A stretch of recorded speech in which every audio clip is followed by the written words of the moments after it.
Hello everyone! So today I thought we would do something a little bit different, something special, something not food related, or at least not directly. I thought that we would talk about the annual pass and why I don't have one. So, when I lived in America, I did have an annual pass. Bottled Ginger and I were going to the theme parks all the time, and it really only made financial sense to get one. The pass that I had, I think has a different name now, or I don't know. But what I got for this pass was, free parking. You pay for it, but free parking. 15 to 20% off food and merchandise, as well as the park hopper effect of being able to go between Disneyland and California Adventure at my leisure. Very nice. All of this was wrapped up in the single price that I would have to go to the park at least 12 times a year to make this financially viable. Not really a problem given how often we were going to the parks, so it made sense.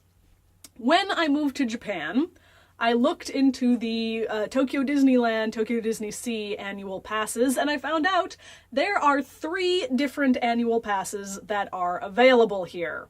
They are as follows. Number 1, the Tokyo Disneyland Annual Pass.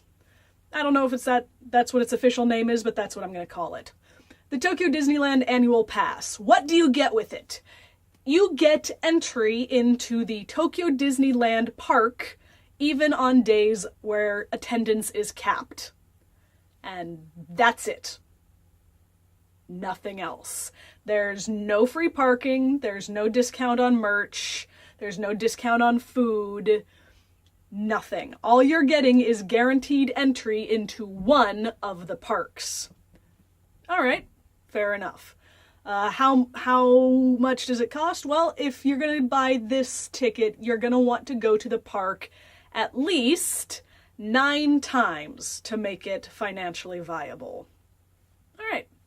Pass number 2 is the Tokyo Disney Sea Pass.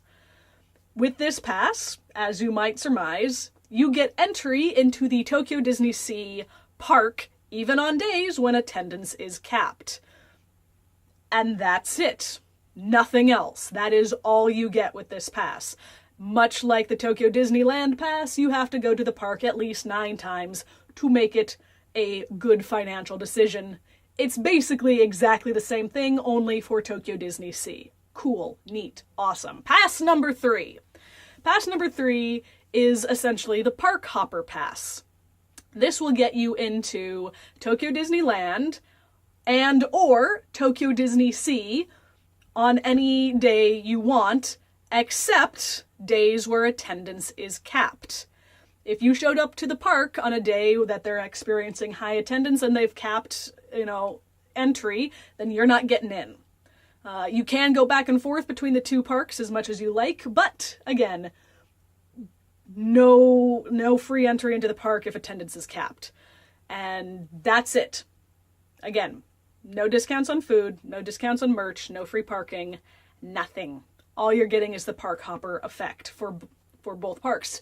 To make this a good choice, you have to go to the park, I believe, 13 times to make this a good choice. Which it's not. So there is one thing that people occasionally say to me, which is, well, what about not having to buy tickets? Isn't it worth it for being able to skip the ticket buying process? And it's entirely possible that maybe that's worth it for you. I do have 2 retorts to that. The first one being the most obvious, which is you can do that anyways, just by buying your tickets online. Like, you don't have to have an annual pass to skip the ticket buying line. Just buy your tickets ahead of time online. It's super easy. Do it that way. And 2, I go to the parks pretty much all the time. I'm there a lot. And all of the times I've been there, I've only waited in the ticket line longer than 5 minutes once that I can remember. generally the ticket line is a walk-up situation. There's a ton of people in line to get into the park, but basically no one in line to actually buy tickets because most people buy their tickets ahead of time. So you can just walk up and buy your tickets, no problem. So that's what I do. I don't have any problems with buying tickets day of.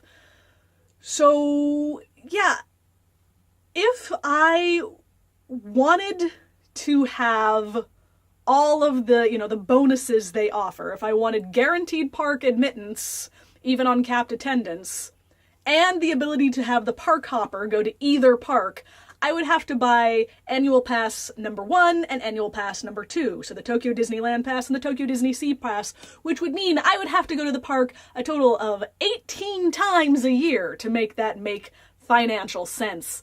And I go to the park a lot, but I don't go to the park that much. And yeah, that's a problem. I can't just get the pass number 3 because I work. I have a job that I go to and, work during the day. So the days that I get off are usually the days that everyone gets off. And those are the days that everyone goes to the parks. And those are the days where attendance is capped. So the park hopper pass doesn't do me any good because attendance is capped. And then the single passes, like I said, I would have to go 18 times a year, which is an awful lot, again, considering that I have a job that I have to go to occasionally. And sometimes things happen, like just last month where I got really sick and I couldn't do anything for an entire month. That's, like at that point, I have to start doubling up how many times I'm going to the park a month, which sounds great in practice, but it can be really exhaustive. And so that doesn't sound good to me. I don't want to be forcing myself to go to the park. I want the park to be a fun thing. So that's not really a thing that I would do. There are people who get the annual pass. I think if I lived in the city right next to the park, which I'm forgetting the name of right now, but if I lived like literally right there, then I might get an annual pass.